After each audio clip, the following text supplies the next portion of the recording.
Hello guys, in today's video I will be showing you how to fix Wattpad black screen problem. So the answer is easy, just go to the settings and then scroll down to the apps section and then go to the search and search Wattpad and then go to the storage, and here you will find this clear cache option. Click on it. Now you can go check it if it worked, and if it didn't you can try to restart your phone or turn the Wi-Fi off and on, or the Bluetooth or the airplane mode. Also you can try to clear data, but be careful. If you clear data, all this application's data will be deleted. This includes all files, the settings, the accounts, the databases, etc. So be careful if you want to clear your data.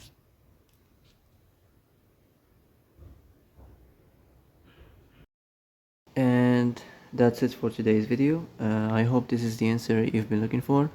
If you like this video, don't forget to like and subscribe, and see you in the next video. Thanks for watching.